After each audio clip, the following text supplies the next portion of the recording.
আজকে বানাবো চাল কুমড়োর নিরামিষ ঘন্ট। তো চলুন দেখে নেওয়া যাক কী করে বানাই। সবার ফার্স্ট আমি চাল কুমড়োটাকে ভালো করে খোসাটা ছাড়িয়ে নিয়ে তারপর ধুয়েছি। কেটে আমি ধুইনি, কারণ কেটে ধুলে চাল কুমড়ো থেকে প্রচুর পরিমাণে জল ছাড়ে। এরপর আমি একটা গ্রেটারের সাহায্যে গ্রেট করে নিয়েছি। আপনারা চাইলে খুব কুচি কুচি করে কেটে নিতে পারেন। এরপর আমি একটা কড়াই গরম হলে সর্ষের তেল দিয়েছি এবং এরপর আদা দিয়েছি আর শুকনো লঙ্কা, তেজপাতা আর অল্প পরিমাণে সাদা জিরে দিয়েছি। এরপর জিরে দেওয়ার পর আমি ভালো করে নাড়াচাড়া করে যখন আদাটা একটু লাল লাল হয়ে গেছে, তখন যেই চাল কুমড়োটা গ্রেট করে রাখা হয়েছে সেই চাল কুমড়োটাকে দিয়ে দিয়েছি। বাস, এরপর আর এটাকে ভালো করে নাড়িয়ে নেওয়া। গ্যাসটাকে আমি একটু মিডিয়ামে রেখেছি যাতে চাল কুমড়োটা পুড়ে না যায় এবং যেই ফোড়নটা দিয়েছি সেটাও পুড়ে না যায়।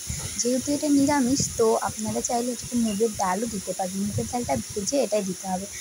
আমি দিইনি, মুগের ডালটা আমরা যেহেতু অ্যাভয়েড করি ওই জন্য মুগের ডালটা দিই। আপনারা চাইলে দিতেই পারেন। এরপর ভালো করে নাড়িয়ে চাড়িয়ে লবণ দিয়ে ঢেকে দেবেন। আপনাদের হাতে যদি সময় থাকে তাহলে লবণটা পরে দিতে পারেন। আমার হাতে যেহেতু বেশি সময় নেই, তো আমি লবণটা আগে দিয়ে দিয়েছি যাতে তাড়াতাড়ি সেদ্ধ হয়। এরপর ভালো করে একটা ঢাকনা দিয়ে ঢেকে দেবেন। আর মাঝে মাঝে নাড়াবেন, আর না নাড়ালে জিনিসটা লেগে পুড়ে যেতে পারে। আর হ্যাঁ, অবশ্যই কাঁচা লঙ্কাটা দেবেন কিন্তু। আর আমি দিয়েছিলাম অল্প পরিমাণে ভাজা জিরের গুঁড়ো।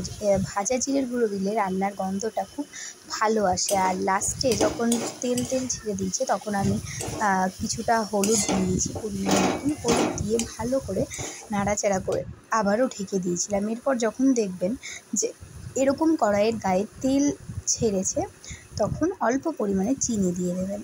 আমরা যেহেতু বেশিরভাগ রান্নায় চিনি ব্যবহার করি, তো দিয়েছি। আপনারা চাইলে চিনিটাকে অ্যাভয়েডও করতে পারেন। ব্যাস রেডি। ভিডিওটা ভালো লাগলে সাবস্ক্রাইব করো। বাই।